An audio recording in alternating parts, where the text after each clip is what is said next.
ហាត់ព្រៃហោងជួបនំព្រៃស្រងបារមីចំចិត្ត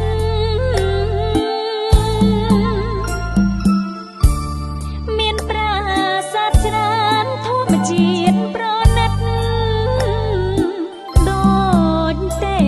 ពនិមិត្តពាត់ចិត្តការពារដីខ្មែរ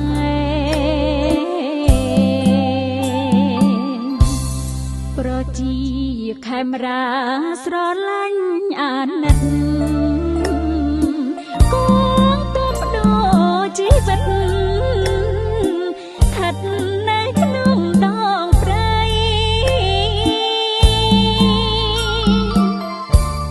អបនំដងរែកខណ្ឌចែកទឹកដីប្រាសាទតាក្របីស្នាដៃបបែបរងខ្មែរ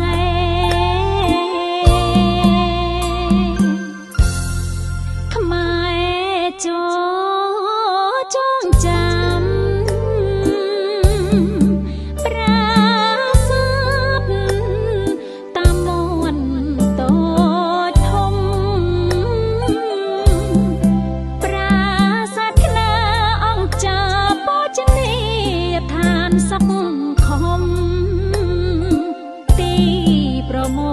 លផ្ដុំអច្ឆរិយៈប្រាសាទឧត្តរមានជ័យទឹកដីប្រវត្តិសាស្ត្រសៀមក៏មកផ្ដេសផ្ដាំរបស់ខ្មែរសុទ្ធសាធសៀមគុំចូលមកឈ្លានពានប្រមាថសៀមច្បាស់ជាចាញ់ច្រាប់បាបកម្មនឹងតាមចងពី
ដំណែ